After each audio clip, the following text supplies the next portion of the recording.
வணக்கம். மர இறைச்சியில் நல்ல சுவையான கறி நான் எந்த அளவில் என்னென்ன பொருட்கள் சேர்த்து சமைச்சேனான்றதை பதிவிட்டிருக்கிறேன். இங்கே மர இறைச்சி இவ்வாறு தான் பேக்கெட் பண்ணி வரும். 1 கிலோ இறைச்சி இருந்தது. இறைச்சை துப்புரவு செய்தெடுத்து அளவான துண்டுகளாக இவ்வாறு வெட்டி எடுத்திருக்கிறேன். அரை தேக்கரண்டி மஞ்சள் தூள், தேவையான அளவு குழம்புத்தூள். உங்களுக்கு உரைப்பு எவ்வளவு தேவையோ அதுக்கு ஏற்றவாறு நீங்கள் குழம்புத்தூள் சேர்த்து கொள்ளலாம். உப்பு தேவையான அளவு, இதோட 1/4 கப் தண்ணீர் சேர்த்து நன்றாக கலந்து 30 நிமிடத்துக்கு பிறகு தான் சமைத்தேன் நான். இவ்வாறு கலந்து நீங்கள் சமைச்சிங்களா இறைச்சியில் உப்பு உரைப்பெல்லாம் சேர்ந்து நல்ல சுவையாக இருக்கும். இறைச்சி சரக்குத்தூள் சேர்த்து கறி செய்தோம்னா நல்ல வாசமாகவும் சுவையாகவும் இருக்கும்.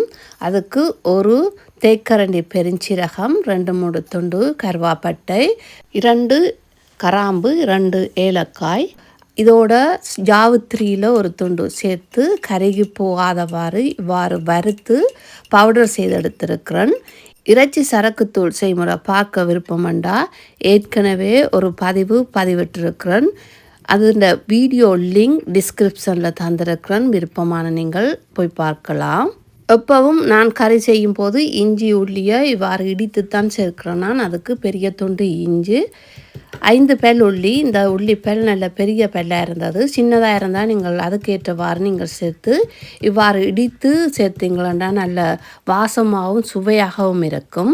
தேவையான அளவு எண்ணெய் விட்டு சூடாக்கி இருக்கிறேன். எண்ணெய் சூடாகியதும் அரை தேக்கரண்டி கடுகு, ஒரு தேக்கரண்டி பெருஞ்சீரகம், 2ம் பொரிப்பட்டு வந்ததும் ஒரு பெரிய வெங்காயம் சேர்த்து கொஞ்ச நேரம் வதங்க விட்டுருக்கிறேன். வெங்காயம் ஓரளவு வதங்கி வந்ததும் 5 பச்சை மிளகாய், தேவையான அளவு கருவேப்பிள்ளை, ரம்பை உங்கள்கிட்ட இருக்குமாண்டா ரம்பையும் சேர்த்து கொள்ளலாம். இடித்து வச்சிருந்த இஞ்சி உள்ளியையும் சேர்த்து நன்றாக கலந்து வெங்காயம் ஓரளவு பொன்னிறமாக வரும் வரைக்கும் பொரிய விட வேணும்.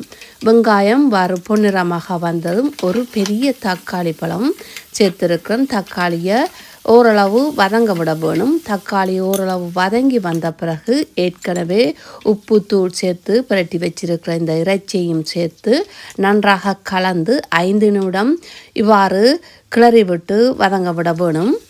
5 நிமிடம் இவ்வாறு கிளறி விட்டு வதங்க விட்ட பிறகு மூடி போட்டு 25 நிமிடம் நன்றாக அவிய விட வேணும். இந்த கறிக்கு பழப்புளி சேர்க்கிறேன் நான். அதுக்கு ஒரு பெரிய நெல்லிக்காய் அளவு பழப்புளி, 1 கப் தண்ணீர் சேர்த்து புளிக்கரைசல் செய்தெடுத்திருக்கிறேன். உங்களுக்கு குழம்பு எவ்வளவு தேவையோ அதுக்கேற்றவாறு நீங்கள் தண்ணீர் சேர்த்து கொள்ளலாம்.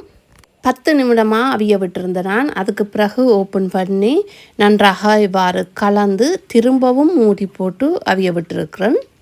இப்போ 25 நிமிஷம் நல்லா அவிய விட்டு எடுத்திருக்கிறேன். அதுக்கு பிறகு கரைத்து வச்சிருக்கிற புளி தண்ணியும் இதோட 1 கப் தண்ணீர் கூடுதலாக நான் சேர்த்துருக்கிறேன்.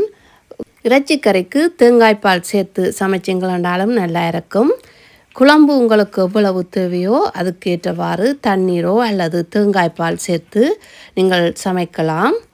புளித்தண்ணியையும் சேர்த்து நன்றாக கலந்து மூடி போட்டு திரும்பவும் 10 நிமிடம் அவிய விட்டுருக்கிறேன். 10 நிமிடத்துக்கு பிறகு இப்போ இந்த இறைச்சி கறி நன்றாக அவிஞ்சு வந்துடுது. நான் நிறைய குழம்போட சமைக்கையில் ஓரளவு பிரட்டல் கறியாகத்தான் சமைச்சிருக்கிறேன்.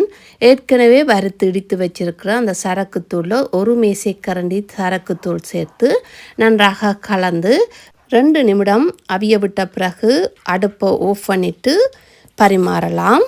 நல்ல சுவையான இறைச்சி கறி தயாராகிட்டுது. இந்த செய்முறை பிடிச்சிருந்தா நீங்களும் செய்து பாருங்கள். நன்றி.